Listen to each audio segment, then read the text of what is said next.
my God, that is funny. So we're going to give it a few moments.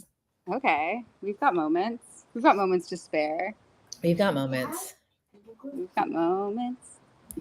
This magic moment. I bet you Adiel's going to be like, why is my wife going live if she knows that she needs to pick me up and at 2:45? That's just fine. That's just fine. We're time benders. We're gonna do a little. Okay, so we're Adiel's gonna live. see you time bending. I know. He's like bending time. Okay. All right, cool. So welcome, welcome. We're just doing this impromptu live because we were like, I don't know, Fireside I felt chat, as you said. fireside chat. I love. And we're talking about, are you an attention slut? Which is like such a fun way of not using the lingo.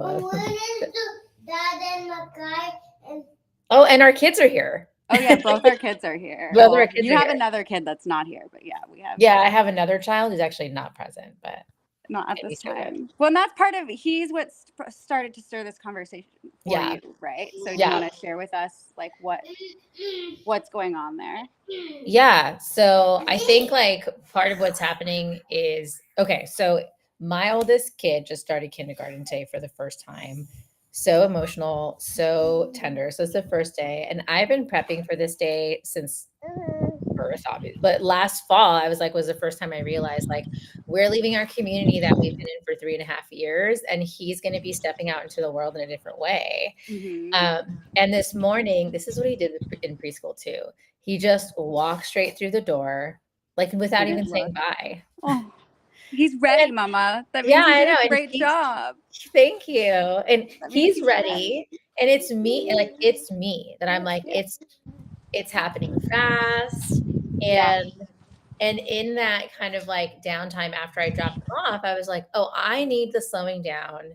And I was sharing with with you and with Ariel and with my colleagues and girlfriends, like during a meeting earlier, I was just like, oh, I'm feeling really tender. Mm-hmm. Like my baby that I like birthed from my body that I used to hold in one arm. That you grew from scratch. That I grew from scratch is like now off out in the world. Like, so, but there's like power in being like witnessed in that. Yeah.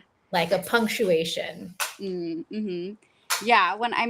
It's interesting when you were like messaged me about this, because immediately what I thought of course, is like we're in Leo season, and Leo is so much like the stereotypical, when we think of it, the way it's been like offered to us in a pop culture way, is so like attention seeking and like me, and like, you know, I want to be seen. But when you were talking about witnessing, I was like, it's a very interesting kind of like juxtaposition, right? Like as humans, because we actually really need to be witnessed, and that's a part of like the ceremony and the ritual that, as you talked about, like punctuating life, helps us move through these times and know that like one phase is ending and another is beginning. Definitely. Part of that is like the witnessing process, but like how does that fit in almost with like maybe social media and like this attention seeking culture we have, and like, I don't know, you know what I mean? It's like it's lost some of its sacredness maybe.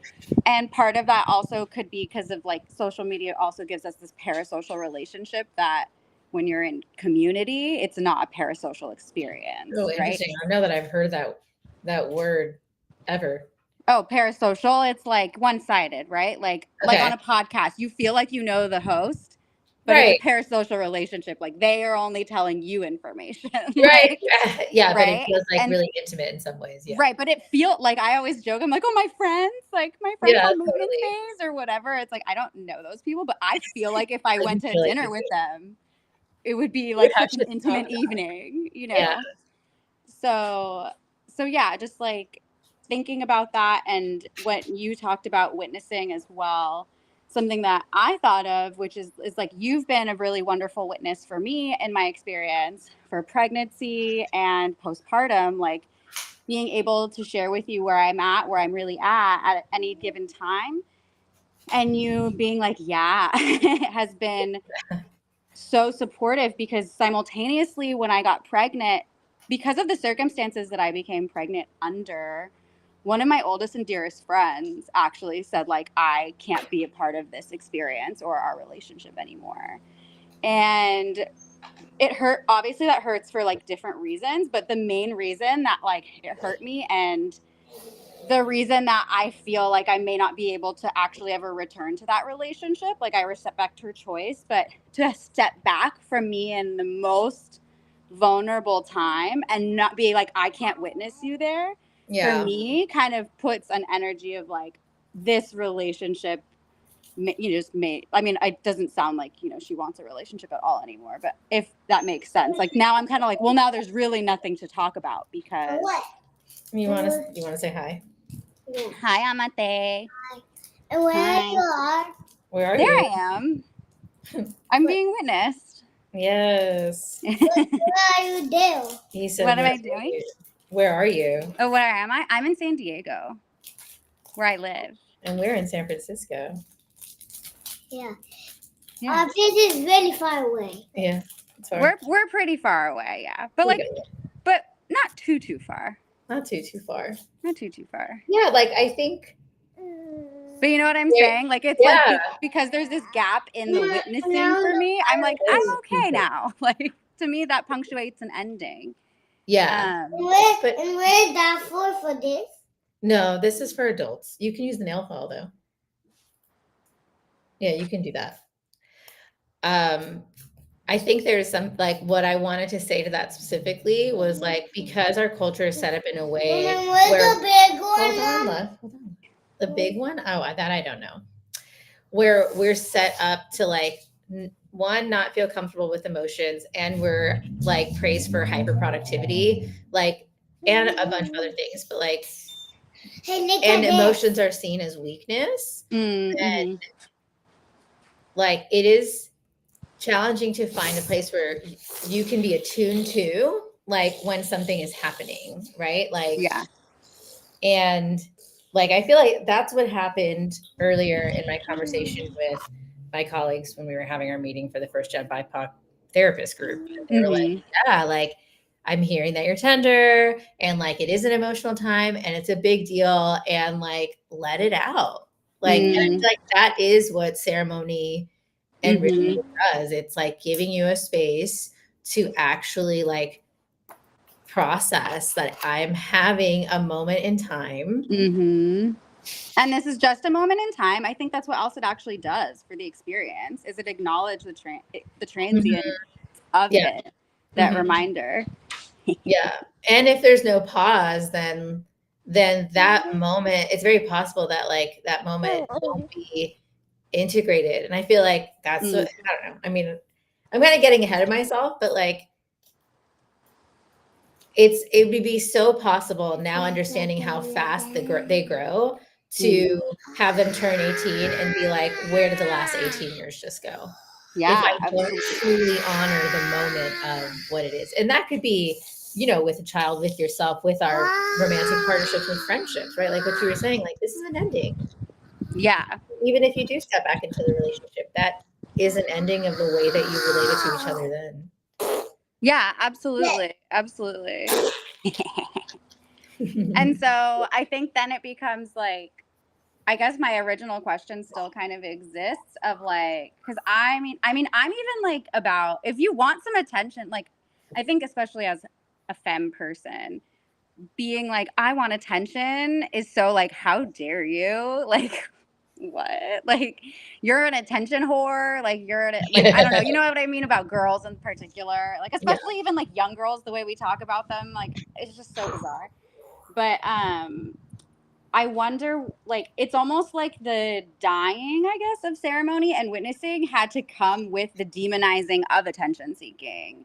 Like, how dare you want to, like, stand in the middle of our community and be, like, honored for birthing a baby, right? Obviously, that's very alive for me right now. So that's absolutely. An easy example. But even, like, people talk about how when they get their doctorate or when they graduate from grad school or when they open a therapy practice, like their relatives, like they don't feel celebrated in the same way maybe as if they were having a baby, you know what I mean?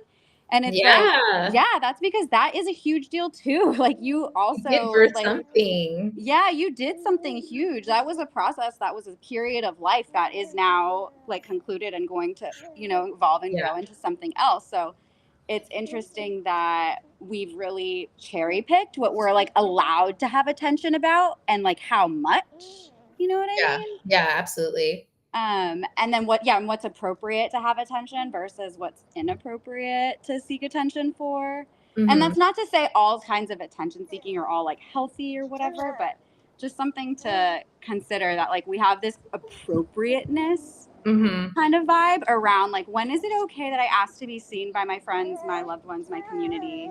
And when is it a burden? When is it too much? Yeah. I mean,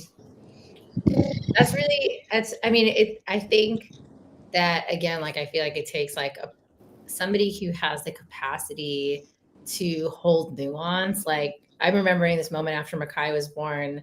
I dressed up in like, I felt, it doesn't even matter how I dressed, but like, I felt really sexy. And I was like breastfeeding, but like, I mean, there's no but there. But so I was still breastfeeding. Makai was like maybe 4 weeks old. I got all dolled up in a dress. I just felt so sensual. And I took this picture where I was able to see myself, and one of my girlfriends there, and she's a curandera. And so it was like, she was like, no, this is so hot. Like, just pose. So it was really like, oh, you're seeing me go from girlfriend, wife, partner, like I'm, was single, partnered, and then birthed a baby. And now I'm coming back in touch with, like, I wasn't with the baby at that point. So then I got to have a moment of reconnecting to my own pleasure, sensuality, sexuality, expression in a way that was like, that hadn't happened in a minute, Yeah. Well, especially when you go from pregnant to like a new mom, postpartum, like newborn phase, you're still attached in this way. Like totally. You're still like reclaiming your body. So it had probably been like a year, for you because you had been pregnant before that. Yeah, totally. And I posted on Instagram and I was like, I said something about being a whore. And I was like, I don't know if people are going to get this. And it wasn't about like showing my cleavage or like showing my thigh. It wasn't about that. It was about like, oh, I feel like I have completed a cycle. And I want to be seen in that completion. Yeah. And like, I guess what is a whore, but somebody who's like, right. I mean, we could unpack that too. But somebody who's like, expressive, goes after their desires, willing to be seen, like willing to share, Yeah, and that's a whole other thing to unpack, but I love that. I mean, yeah, totally. Totally. Aw, well, I love you so much. I know you have to pick up Ariel. I do. And I'm sure he's shaking, looking at you being live right now. What?